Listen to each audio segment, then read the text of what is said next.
Rebel Recovery is a program he helped create in response to the shooting on UNLV's campus. We talked with UNLV President Keith Whitfield about that and more this week on Nevada Week.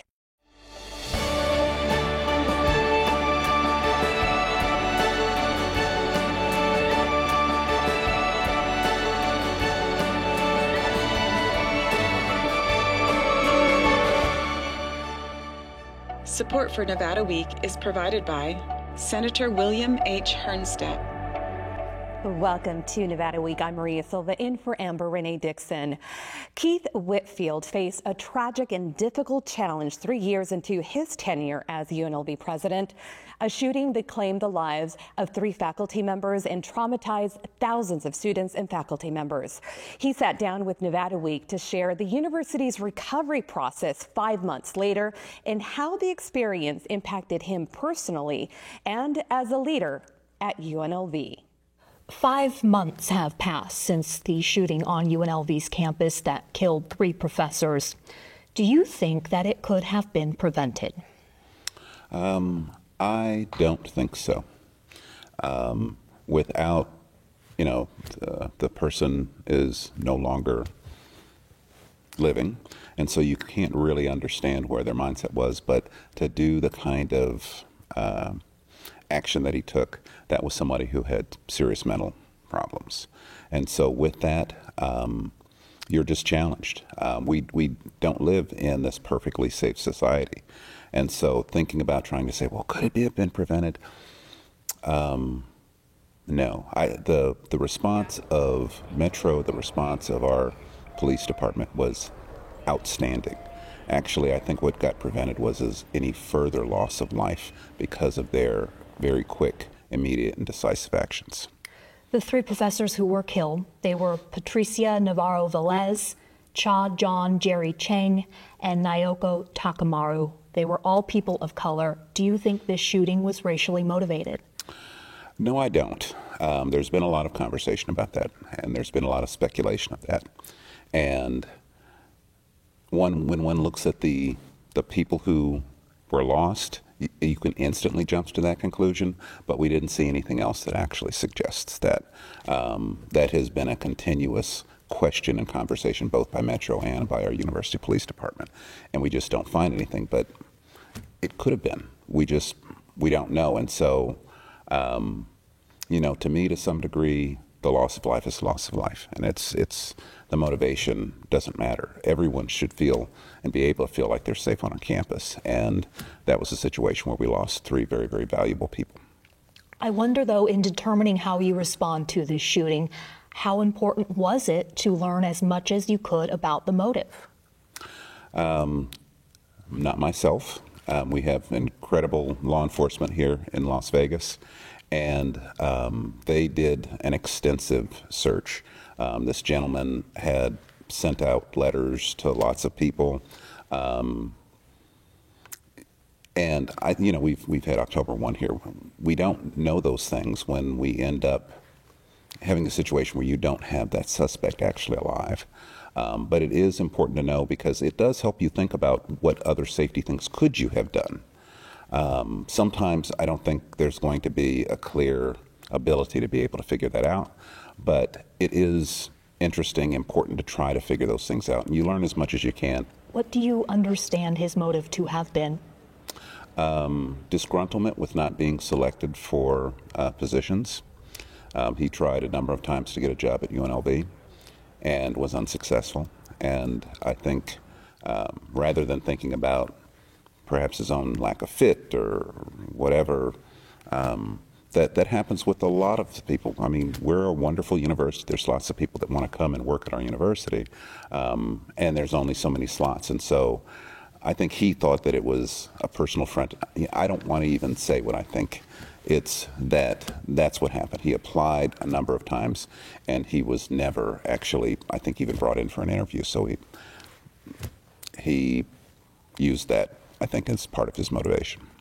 There was a 4th victim in this shooting, and at your State of the University address in March, you gave an update on his condition. He was also a faculty member. You said he is out at the hospital. Have you spoken to him? Yes, I have. I have visited with him and had some other communication with him. What have you talked about? Can you share that?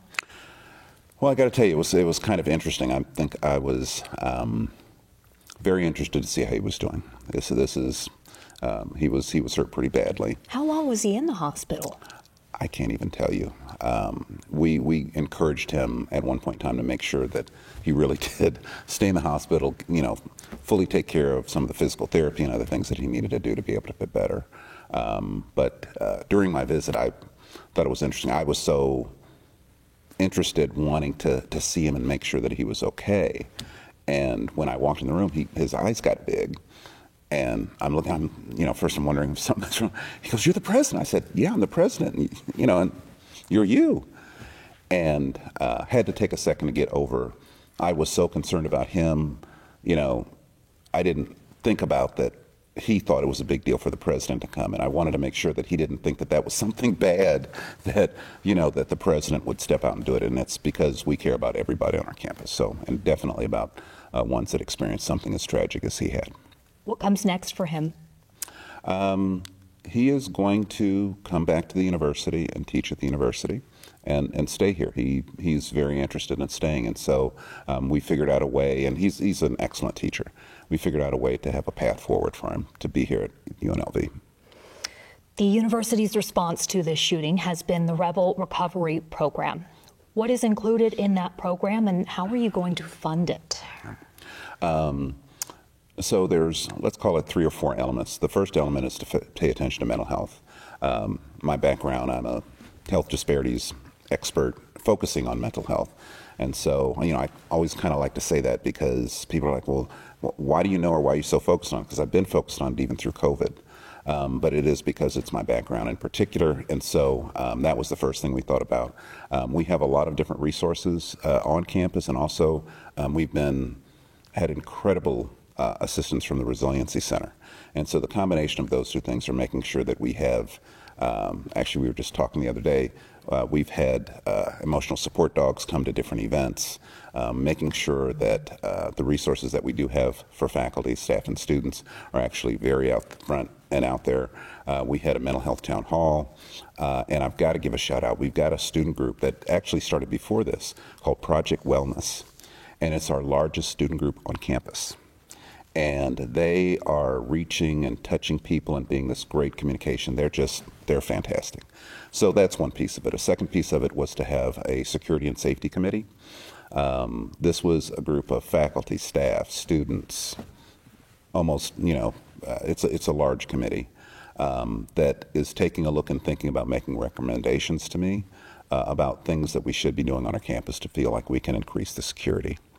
A third piece of it is another coordinating team that consists of our provost, I call him our chief of police, our director of police services, the provost CFO, and our communications person. And it's to make sure all the things going on are coordinated. It gets to the point about funding. We are pursuing any and every route in terms of getting funding, because this is not something that you just write into your budget to be able to do. So while we have provided some support for some of the changes that we've made, we're also pursuing grants. The state and our local communities been extremely supportive, but we'll be looking for the state and also some other private funding to be able to try to enhance some of the things that we want to do relative to safety. Have you been able to implement any safety or security measures following the shooting without that funding? So without that funding, we have done some. We have taken a look at our security cameras and seen what we can enhance there, and there's some changes relative to actually monitoring and making sure that that's clear. We have also added what I think is one of the most important and significant changes, and that is that we've increased our police force by adding what we call the Yellow Jackets. The Yellow Jackets are these gentlemen, trained personnel that add to our police force. They're a private security force that adds to our police force. And so we have a much greater security presence on our campus, basically even until 10 o'clock at night. They have very long, and we've gotten some funding now to be able to extend them into December of this year. Okay. Do you have enough police? Because it was just a couple of months ago that the University Police Department asked the Nevada Higher System of Education to be designated as a critical labor shortage. Yeah. There are some slots that have not been filled. The director has been able to increase the police force, I'd say slightly. It's got to be probably a good 20%, but there's still maybe another 25 slots that still need to be filled. And to be clear, this is not just a problem within the university system. This is a shortage that the state is facing in terms of law enforcement. And you're seeing it nationally, particularly coming out of COVID. It appears that a lot of people would, if they could retire, they retired. And as well, there's been a lot of changes in the workforce, and I think this has been one that's been adversely affected by that. And that's part of the reason why, to try to make it one of those critical workforce sources, so that you can make sure that the pay is very attractive for the incredible, dangerous, important work that these folks do. Talking about the workforce and the retention of your professors and bringing professors in, you recently were able to get through a cost of living adjustment. That was historic, but then now you have this other funding that's needed. How do you rationalize that? Oh, I don't rationalize it. It is very interesting. First and foremost, our folks really deserved more pay. Secondly, one of the things that we were seeing quite frequently is that we weren't being able to be competitive when we were recruiting people in. And it wasn't because of the place. They loved the place, but they would look at the salary and say, it's easily 10%, 15% less than what I'm either making or what I'm getting offered from other things. So that is going to make us far more competitive. I think, and again, because I think our faculty and staff have deserved it, I've long been a supporter of it and supporter of the upcoming 11%. But what it creates is an incredible challenge. It's a lot of money. I can't give you the exact number, but it is a lot of money that really wasn't designed for it. And so we've been trying to actually change lots of different elements of the university in terms of operations for lots of things to make sure that we have the money to be able to pay folks. And so what we're hoping is that we can even get additional support from the state. Right now we're reimbursed at like 66% in these state funds, and to try to get up to 80% would create an incredible benefit for us. Is that funding you will be trying to get from the state prior to their next legislative session? I say I work on it every day is what it seems like. But we do have those conversations. And I think the governor, the legislature, they've all been sensitive to it, but it's trying to figure out, so how do you actually get it done? The rate in which we're at is there's a historical piece to it. I think that there were a lot, including the governor, who thought it was going to be 80%, but it was run by this other condition policy that was run before, which was only 65%. So I think that they feel for us, they understand what the situation is, and they're looking for ways to be able to fix it. What's on the potential chopping block that concerns you the most? What we've tried to do is to try to spread the pain. It's not just one particular area. We've cut operating budgets more than anything else than that. We're rebels, though. I mean, what we do is to figure out, I like to say, making a dollar out of 15 cents. We've still got to do a lot of central things that are very, very important for our mission. And so we're figuring out ways to do that with basically half the funds to be able to do it. It is very, very hard and very, very challenging. Back to when the shooting happened, there was a petition for UNLV to become a closed campus. What does that look like at the college level, and how much consideration did you even give that? We are a certain kind of university. We're an urban research campus. And actually, my most recent stint was at Wayne State University, another urban research campus, and one that is one of the top 50 safest campuses even in the country. And it's not closed off. We're a public entity. It's hard to try to say that you're going to close yourself off from the public and only let certain people through. The other thing is that as you look across the country and see, that has not been an effective deterrent to having incidents happen on campuses.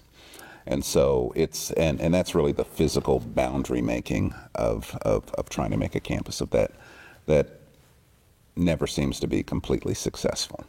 And so it's something, while we thought about it, I thought about it for a lot of nights, it wasn't practical.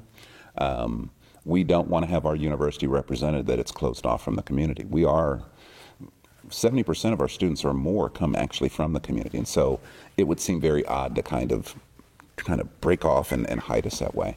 But even more importantly, there just doesn't seem to be a great gain in terms of safety.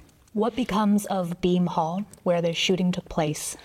So one of the things that we have done is to slowly try to allow people in there. There are faculty members going there, but we don't have any classes in there for the spring semester.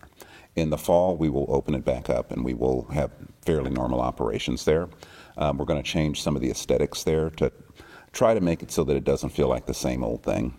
And we're going to have security person there. There's going to be several little parts and pieces. There's even some other things that we're thinking about doing, like on the first and second floor. People can just kind of wander in, and I think the people that are in those areas feel a little bit, vulnerable. And so we're going to try to figure out if there's ways in which we can actually even change the infrastructure, what the building actually looks like, to be able to provide them some additional things. But that's an additional cost. You said this fall. Yeah. Well, we've been working on it. It's not like it's new. We've been working on it this entire semester. Any pushback of reopening it? There's always differences of opinion, but I've been surprised how little we've actually had. For some, it's that it's still a traumatic incident. They don't necessarily want to go back there. And what we've done is be able to say, if that's really how you feel too, let's find a way to find an additional place or an alternative place for you to go to. The issue is that I believe there's something like 31 classrooms in that building. It's a big building. It's over 100,000 square feet. Wow. Trying to take it offline for the fall when there's even more students here, it was just not practically feasible. In addition, I will say that I think not making it kind of a mausoleum or bad ground to be on, to kind of work slowly through being in that building again and allowing people to start to feel comfortable is going to allow us to transition a lot better that way. And so, and I think, again, we've talked to chairs, we've talked to faculty members. I'm going to talk to some faculty members this afternoon, actually.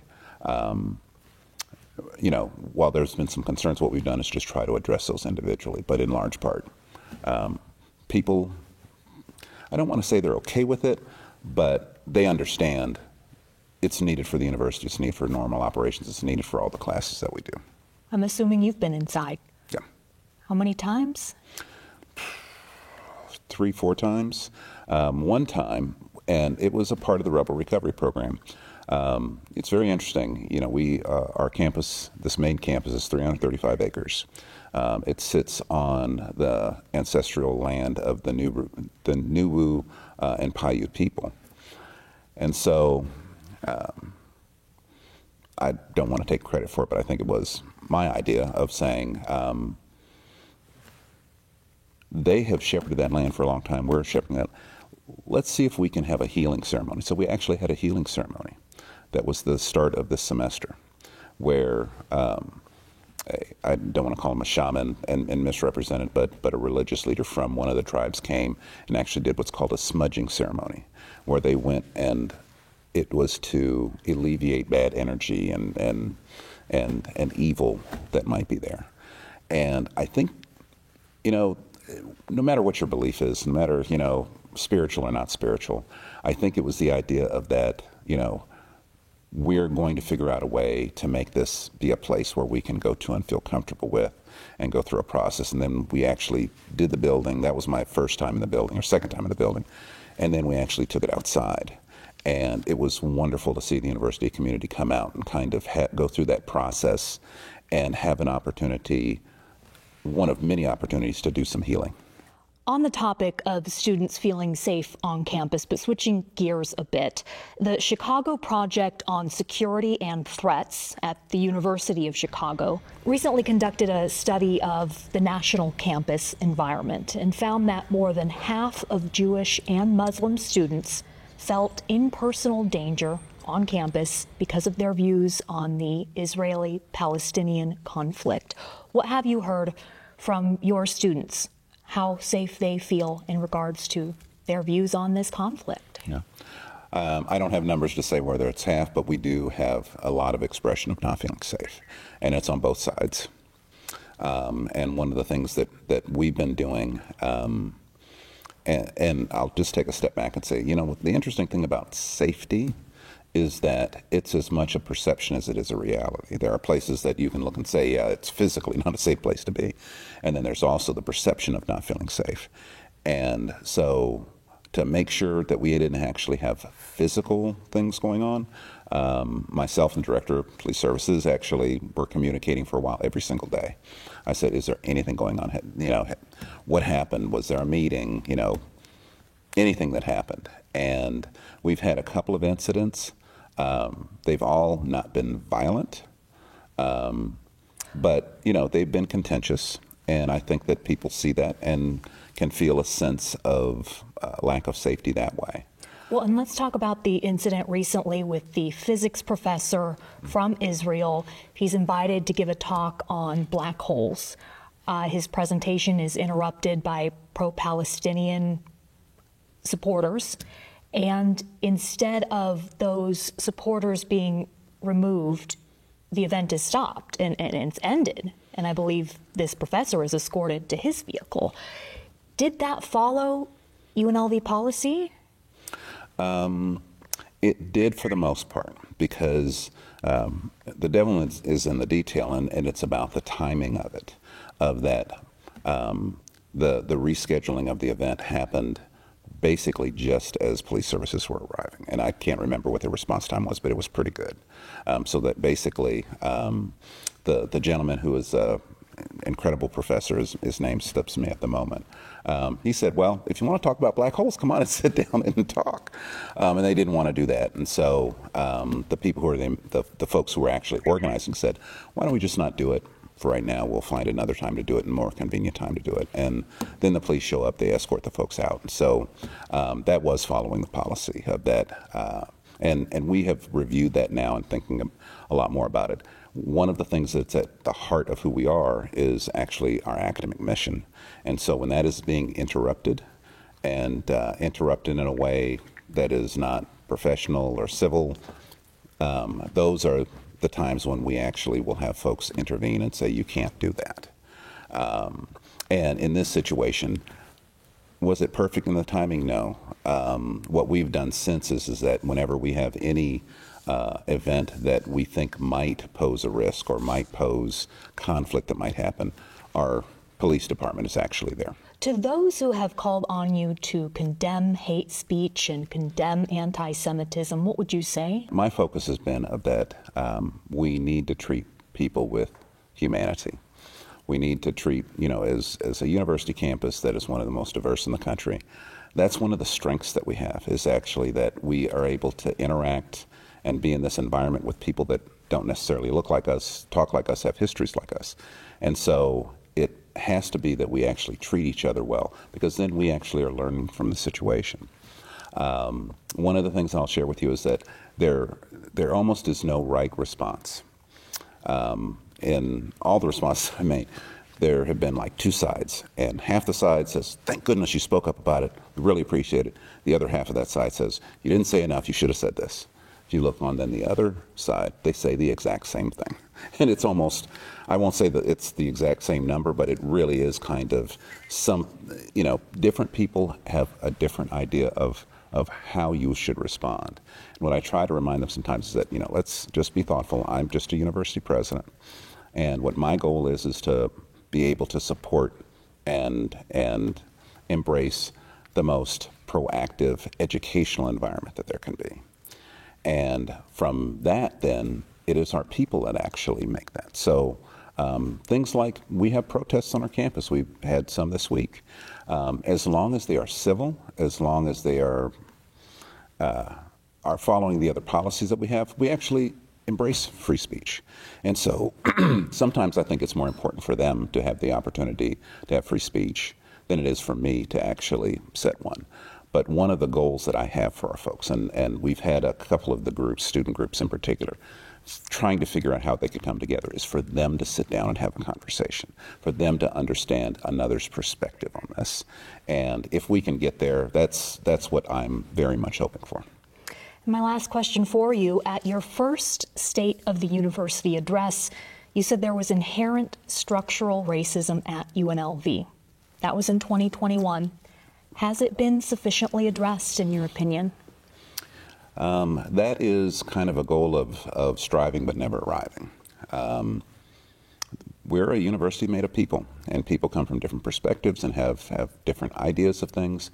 But I think what we've tried to show, particularly as the university administration, and I think our faculty address this, and I think our students represent this, is that that's what we would like to have, is a place that does not have racism, that does not have sexism, that does not have all the other isms that go on. And is it better? I think it is better. You know, one of the first things the provost and I did in the first semester was to create an ombudsperson. And actually, we filled the ombudsperson. We had a slot and didn't fill it. And that gentleman has worked with the different cultures that are around, because even within a department, it can have its kind of own little subculture. He has done an excellent job at talking to people and talking through things, and even talking to some of the leaders about how they can make sure that they're providing an environment that is not as racist, is not as all of the isms go on. And so I think we've made progress. Now, do we have still ways to go? Of course, we have lots of ways to, plenty of things that we can continue to do. And one of the things that we'll do, we have an excellent interim chief diversity officer. We're going to make that person permanent, and then trying to figure out how we can provide them resources so that they can work at least with at the level of kind of all the colleges to be able to work on this issue. UNLV President Keith Whitfield, thank you for taking the time to join Nevada Week. Thank you very much. For any of the resources discussed during this show, please go to our website, vegaspbs.org/Nevada Week, and we will see you next week on Nevada Week.